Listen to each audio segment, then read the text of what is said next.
第21课，神怎么看我？有个年轻女孩在求职季不断碰壁后，开始怀疑自己是不是哪里真的很糟。她坐在镜子前看着自己，觉得眼睛太小，鼻子太塌，履历太普通，经历不够出色。她开始怀疑，我是不是根本没什么价值？这时她收到了一封小学老师寄来的卡片，卡片里写着，我还记得你总是鼓励班上的同学，那时候的笑容真让人觉得世界很美。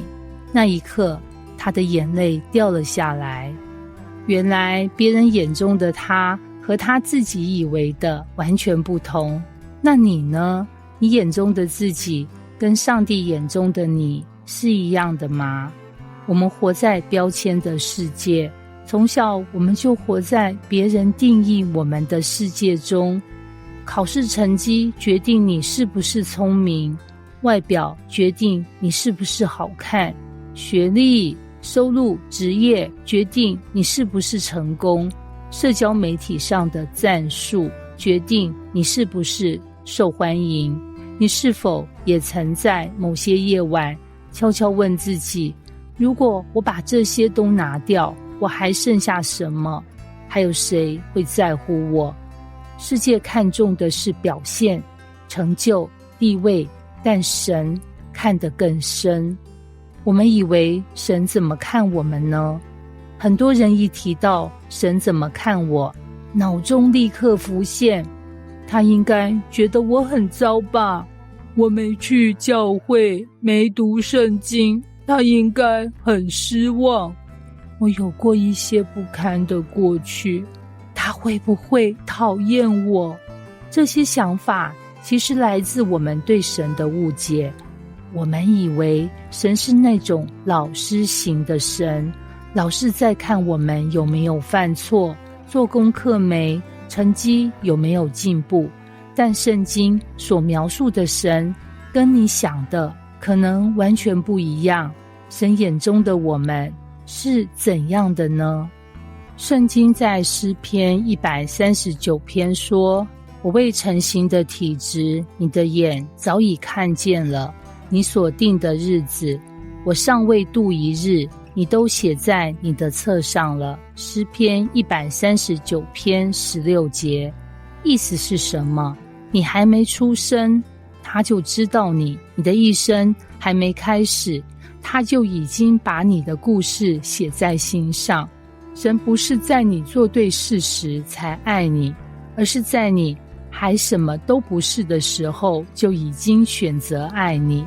再看看耶稣讲的浪子回头的故事，那个败光家产、放荡过活的儿子回家时，父亲不是能眼看他，而是远远看见就奔跑，抱住亲吻他。这不就是你我内心深处一直渴望的吗？一份不计代价、不看表现、不因过去否定你的爱。耶稣来是为了让我们看见神的眼光。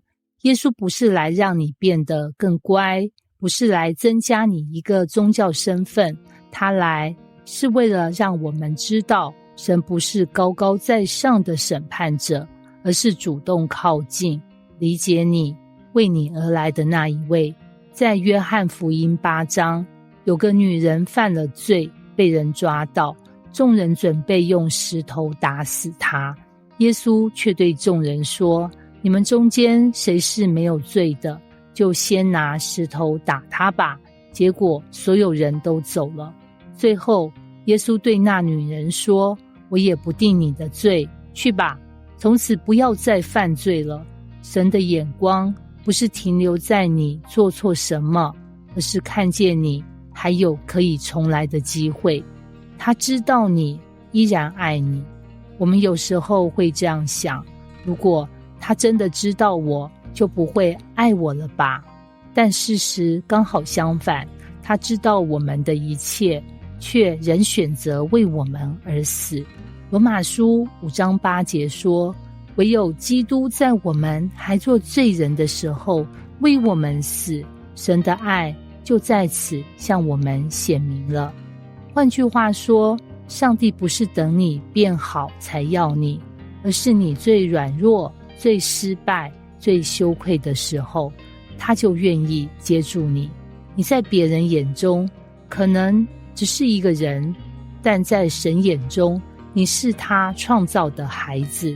你愿意用他的眼光重新认识自己吗？也许你过去一直试着用成就、感情、财富、外貌来证明自己，却始终觉得不够。也许你一直用别人的标准来定义你，结果只换来一身压力和空虚。但今天，如果你愿意安静下来，听一听他对你说的话，你会发现，你是我所爱的孩子，我喜悦你。信仰的核心，不是我们抓住神，而是认识到神早就抓住了我们。你是被创造的，不是被忽略的；你是被爱的，不是被放弃的；你是被救赎的，不是被定罪的。